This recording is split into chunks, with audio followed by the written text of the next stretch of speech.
వ్యవసాయ యూనివర్సిటీలో ప్రశ్నపత్రాల లీకేజీ వ్యవహారంపై సిఐడి జరుపుతున్న దర్యాప్తులో విస్తుపోయే నిజాలైతే వెలుగులోకి వస్తున్నాయి.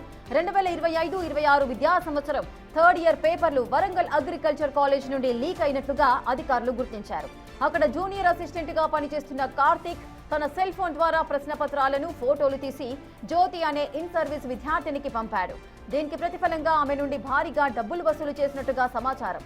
ఈ వ్యవహారం కేవలం ఒక ఏడాదికే పరిమితం కాకుండా గత 5 ఏళ్లుగా ఇన్ సర్వీస్ విద్యార్థులకు నిరంతరాయంగా పేపర్లు అందుతున్నట్లుగా తీగ లాగితే డొంక కదులుతోంది.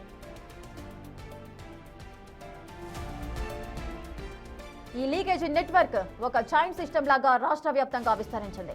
జ్యోతి ద్వారా అశ్వరావుపేట కాలేజీ విద్యార్థులు బేబిశాలిని దుర్గారావులకు, అక్కడి నుండి జగిత్యాల విద్యార్థులు శ్రీనివాస్ రమేష్లకు పేపర్లు చేరాయి.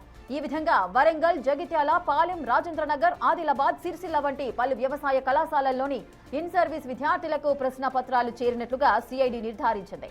ఈ కుంభకోణంలో లక్షలాది రూపాయల నగదు చేతులు మారినట్టుగా గుర్తించిన అధికారులు గత 5 ఏళ్లలో పాస్ అయిన విద్యార్థుల రికార్డులను, కాలేజీ సిబ్బంది వివరాలను క్షుణ్ణంగా పరిశీలిస్తూ దర్యాప్తును వేగవంతం చేశారు.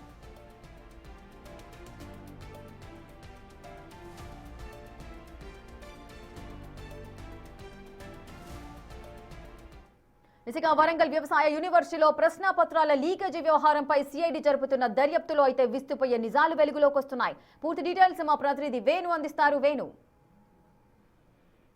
సిఐడి ఎంట్రీతో అగ్రికల్చరల్ యూనివర్సిటీలో జరుగుతున్నటువంటి పేపర్ల లీకేజ్ ఘటనలో ఒక చైన్ సిస్టమ్ అయితే బయటపడుతోంది. గత 5 ఏళ్ల నుంచి కూడా అందులో ఇన్ సర్వీస్ విద్యార్థులు లక్షల రూపాయలు ఆశ చూపి అందులో జూనియర్స్ గా పనిచేస్తున్న వ్యక్తులకు వారి ద్వారా జిరాక్స్ తీసే సమయం లోపల ఆ ప్రశ్న పత్రాలను వాట్సాప్ ల ద్వారా చేరవేసుకొని వాటిని కొంతమంది విద్యార్థులకు లక్షల రూపాయలకు అమ్ముకుంటూ ఈ విధంగా ప్రశ్నపత్రాలు లీకేజ్ చేసినట్లు సిఐడి గుర్తించింది. ప్రస్తుతము దాదాపు 16 లక్షలకు పైగా సంబంధించిన ట్రాన్సాక్షన్లకు సంబంధించిన బ్యాంక్ అకౌంట్ డీటెయిల్స్ కూడా సిఐడి అధికారులు స్వాధీనం చేసుకున్నారు.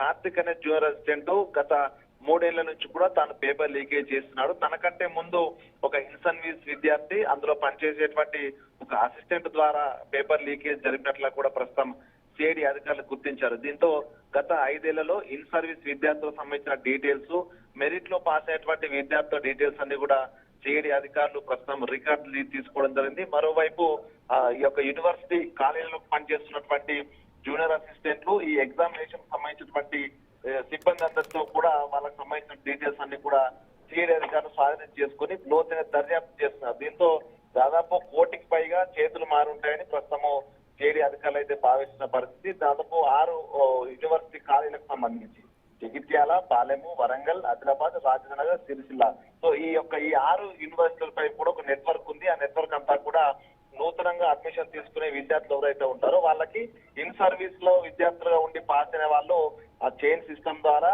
₹1,00,000 అడ్వాన్స్ ఇస్తే ఆ గ్రూప్ లో యాడ్ చేస్తుంటారు. ఎగ్జామ్ కి 2 రోజుల ముందు పేపర్లు వాళ్ళకి లీక్ అవుతుంటాయి. సో ఇదంతా కూడా రహస్యంగా ఒక చైన్ సిస్టమ్ రన్ అవుతున్న విషయం తెలుసుకుని ప్రస్తుతము పూర్తిగా దీనిలో ఎవరైనా ఉన్నతాధికారులు సహకరించారా, గతం నుంచి ఎంతమంది ఈ విధంగా పేపర్ లీకేజ్ ద్వారా పాస్ అయ్యారనేటువంటి పూర్తి డీటెయిల్స్ తీసుకుంటారు. ఇప్పటి వరకు కార్తిక్ ఎవరైతే వరంగల్ అగ్రికల్చర్ కాలేజ్ లోపల పనిచేస్తున్న జూనియర్ అసిస్టెంట్ ఇప్పటికే సస్పెండ్ చేశారు. మరోవైపు 5 విద్యార్థులు ఎవరైతే పేపర్ లీకేజ్ ద్వారా పాస్ అయ్యారో వాళ్ళని కూడా ప్రస్తుతం సస్పెండ్ చేసి ఇన్ సర్వీస్ జాయిన్ కాకుండా పూర్తిగా వాళ్ళపై నిషేధం విధించారు. దీంతో ఈ ఇన్నేళ్ల పాటు జరిగినటువంటి విద్యార్థులకు సంబంధించిన డీటెయిల్స్ అన్ని వచ్చిన తర్వాత అందరిపై ఒకేసారి క్రిమినల్ చర్యలు తీసుకునే విధంగా ప్రస్తుతం సిఐడి అయితే ముందుకెళ్తున్న పరిస్థితి ఉంది. Rekha, right, thank you Venu, thanks for the details.